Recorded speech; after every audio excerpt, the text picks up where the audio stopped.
السلام علیکم ورحمۃ اللہ وبرکاتہ. نحمد و نصلی علی رسول کریم. اما بعد اعوذ باللہ من الشیطان الرجیم. بسم اللہ الرحمن الرحیم. وَإِذَا بُشِّرَ أَحَدُهُم بِالْأُنثَىٰ ظَلَّ وَجْهُهُ مُسْوَدًّا وَهُوَ كَظِيمٌ يَتَوَارَى مِنَ الْقَوْمِ مِنْ سُوءِ مَا بُشِّرَ بِهِ أَيُمْسِكُهُ عَلَىٰ هُنٍ أَمْ يَدُسُّهُ فِي التُّرَابِ أَلَا سَاءَ مَا يَحْكُمُونَ. وقال النبي صلى الله عليه وسلم من آل زاريتين حتى تبلغ ذا يوم القيامة أنا وهو ضم أصابعه. صدر انجمن معزز سامعین، میں آپ لوگوں کے سامنے بیٹی کی تربیت کے موضوع پر مختصر روشنی ڈالنا چاہتی ہوں. امید ہے کہ آپ بغور سماعت کریں گے. سامعین اکرام، بیٹے ہو یا بیٹیاں دونوں اللہ کی عظیم نعمت ہے. اولاد جیسی بھی عظیم دولت ہے.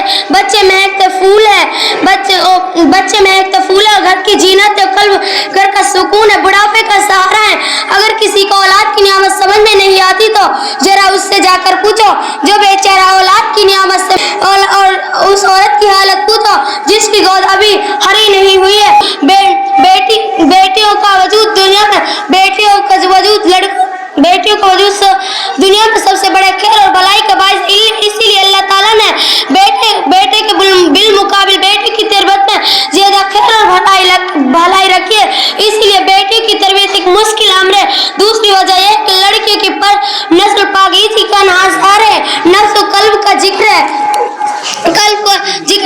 اور تسکین کا اہم سامان ہے. بیٹیاں گھر کی رحمت ہے اور دنیا کی زینت ہے. مگر بعض ناعاقبات اندیش لوگ لڑکیوں کو بہت تصور کرتے ہیں اور ان کی پیدائش پر ناگوار ناراضگی کا اظہار کرتے ہیں اور اپنا منہ بھی سور لیتے ہیں. اللہ کی گرہ قدر نعمت کی ناقدری کرتے ہیں. اللہ کے فیصلے پر غیظ و غضب کا اظہار کرتے ہیں اور اپنی بیٹی کی تربیت اور پرورش کو اپنے لیے بڑا عیب اور شرم سمجھتے ہیں. ان کی پرورش پردانت کو اپنے لیے بڑا عیب سمجھتے ہیں. اور کچھ احمق اور نادان لوگ تو اپنی بیٹی کی پیدائش پر اپنی بیوی کو طلاق دیتے ہیں اور کچھ اپنی بیٹی کا ہی گلا گھونٹ دیتے ہیں. واللہ یاد رکھو، بچوں سے نفرت دور جاہلیت میں معروف ہے. زمانہ جاہلیت میں لڑکیوں کو زندہ درکور کر دیا جاتا. باپ اپنی بیٹی کی پیدائش پر سخت ناراض ہوتا، جس کا نقص قرآن اس طرح کھینچتا ہے: وَإِذَا بُشِّرَ أَحَدُهُم بِالْأُنثَىٰ ظَلَّ وَجْهُهُ مُسْوَدًّا وَهُوَ كَظِيمٌ يَتَوَارَى مِنَ الْقَوْمِ مِنْ سُوءِ مَا بُشِّرَ بِهِ أَيُمْسِكُهُ عَلَىٰ هُنٍ أَمْ يَدُسُّهُ فِي التُّرَابِ أَلَا سَاءَ مَا يَحْكُمُونَ. جب ان میں سے کسی کو بیٹی کی پیدا ہونے کی خبر دی جاتی تھا، ان کا منہ غم کے سبب کالا پڑ جاتا اور پھر اس بری خبر کی وجہ سے اور دل گھٹنے لگتا اور پھر اس بری خبر کی وجہ سے لوگوں سے چھپتا پھرتا رہتا. کہتا کہ جلت کے ساتھ ہیں کیسے زندہ زمین میں گاڑ دے. یہ کتنا برا فیصلہ کرتے تھے. اللہ اکبر. اسلام آیا رحمت کا پیغام لایا. بیٹیوں کو زندگی بخشی اور ان کی تربیت کو ایک اہم اور اس بنت ہوا کے مقام کو بلند کیا اور ان کی تربیت کو ایک عبادت قرار دیا. ان کی تربیت کو جنت کا ایک اہم باب قرار دیا. جیسے کہ اور ان کو زندہ دفن کرنے پر سخت نکیر لگائی. جیسے کہ پیارے نبی صلی اللہ علیہ وسلم نے فرمایا: ان اللہ حرم علیکم حدود البنات. بے شک اللہ نے تم پر ماں کی نافرمانی اور ان کو بیٹے کو زندہ درگور کرنے کو حرام کر دیا ہے. ان سارے مسئلہ سے یہ حضرت من الشمس ہوا ہے کہ دور جاہلیت میں لڑکیاں بوجھ آٹھ سمجھی جاتی تھی اور قوم و سماج کے لیے شرمندگی اور تصور کی جاتی تھی. لیکن اسلامی اس روح جمی اور مذہب کا واحد مذہب ہے جس نے اس برائی کے خاتمے پر سب سے پہلے قدم اٹھایا. مجید شریعت مطہرہ نے بیٹیوں کی تربیت پر جنت کی ضمانت دی اور جنت میں رسول کی رفاقت کی گارنٹی دی. چنانچہ اللہ کے نبی صلی اللہ علیہ وسلم نے فرمایا: من آل زاریتین حتی تبلغ ذا یوم القیامۃ انا وهو ضم اصابعه. جس نے دو بیٹیوں کی پرورش و پردانت کی یہاں تک کہ بلوغت کی عمر تک پہنچ گئی، ان کی شادی وغیرہ کرا دی تو والد سرپرست کل قیامت کے آئے گا. اور راوی کہتے کہ آپ صلی اللہ علیہ وسلم نے اپنی انگلیوں کو ملایا، یعنی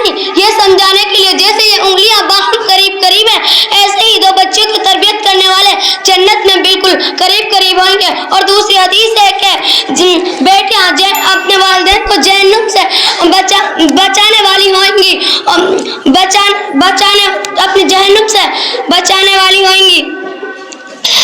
جیسا کہ نبی صلی اللہ علیہ وسلم نے فرمایا, من ابتلا هذه بشيء كن له سترا من النار, جن کو بیٹیوں کی وجہ سے آزمائش میں مبتلا کیا گیا تو بیٹیاں اپنے مسلم والدین کے لیے جہنم کی آگ سے رکاوٹ کا سامان بن جائیں گی.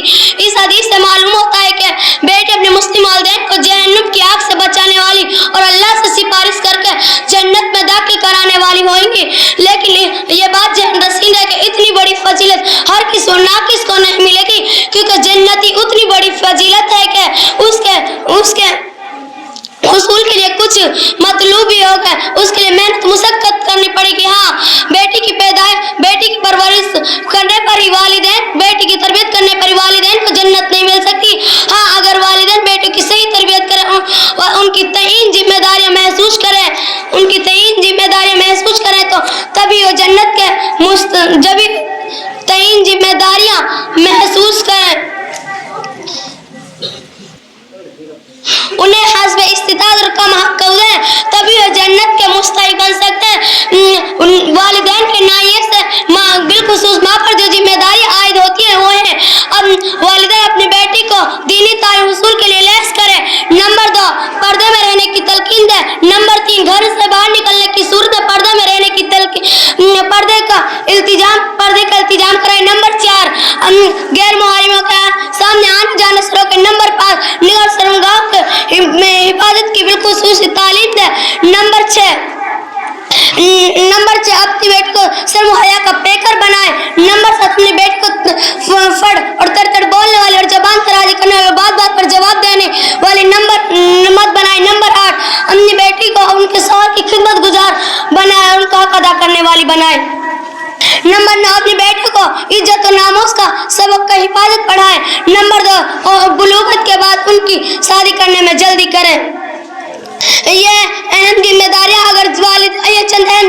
اگر والدین ان کے بیٹیوں کے ابواب میں کھڑے اترے تو یہ بیٹی اپنے والدین کے لیے آنکھوں کی ٹھنڈک اور دنیا آخرت میں بھی باعث سعادت ہے.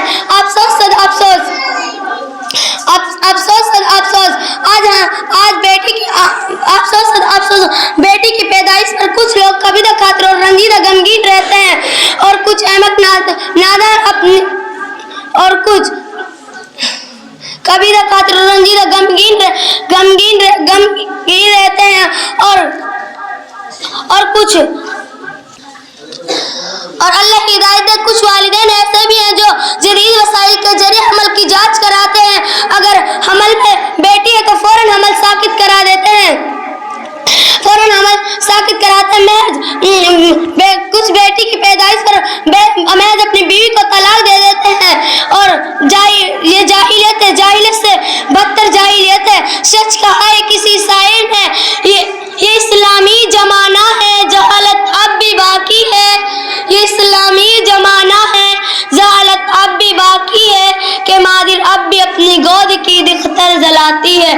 ستم باز اپنے بچیوں سے سخت نفرت کرتے ہیں اور انہیں سر پر اپنے بوجھ سمجھتے ہیں. کتنی ایسی عورتیں جنہیں یہ شکایت ہے کہ انہیں ان کا شوہر صحیح سے پیار نہیں کرتا, انہیں حق زوجیت ادا نہیں کرتا. کتنی ایسی ساسیں ہیں جنہیں بہو سے یہ شکایت ہے کہ اس نے بچی کو کیوں جنم دیا. جس میں سب سے بڑا محض کچھ مرد اپنی عورتوں پر مظالم ڈھاتے ہیں, اور اس میں سب سے بڑا کردار ساس کا ہوتا ہے. بچی کیا پیدا ہوئی, ساس بہو سے نالا ہو جاتی ہے, والعیاذ باللہ. اللہ کی بندیوں, بیٹی کی صحیح تربیت کرو اور صحیح تربیت کرو. یاد رکھو, بیٹیوں کی تربیت ایک عبادت ہے, اور ہمارا اسلام بیٹی کی پیدائش پر خوش ہوتے تھے اور ان کی تربیت کو اپنے لیے باعث فخر سمجھتے تھے. حضرت یعقوب بن بختان رحمہ اللہ, جو امام حنبل رحمہ اللہ کے خاص شاگرد تھے, اس کے لگاتار ایک کے بعد دیگر 7 بیٹیاں ہوئی. جب بھی ان کے گھر بیٹی کی پیدائش ہوتی تو امام حنبل رحمہ اللہ ان کے گھر آتے عرض کرتا, کہتا کہ آج بھی اللہ نے مجھے بیٹی کی نعمت سے سرفراز کیا ہے. تو امام حنبل رحمہ اللہ جواب میں کہتے خوش ہو جاؤ، یہ عظیم دولت تمہیں ملی ہے۔ انبیاء بیٹی کے باپ ہوتے ہیں، اور آپ ذرا قرآن حصہ پر غور کریں کہ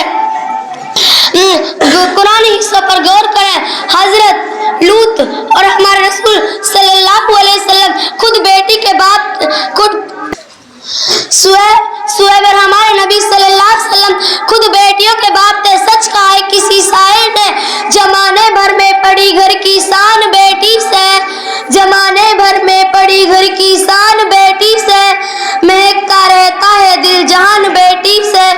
ضروری ہے نہیں بیٹوں سے نام روشن ہو، ضروری ہے نہیں بیٹوں سے نام روشن ہو، میرے نبی کا چلا خاندان بیٹی سے۔ حضرت حسن بصری رحمہ اللہ کہتے ہیں کہ البنون النعمت والبنون حسنات،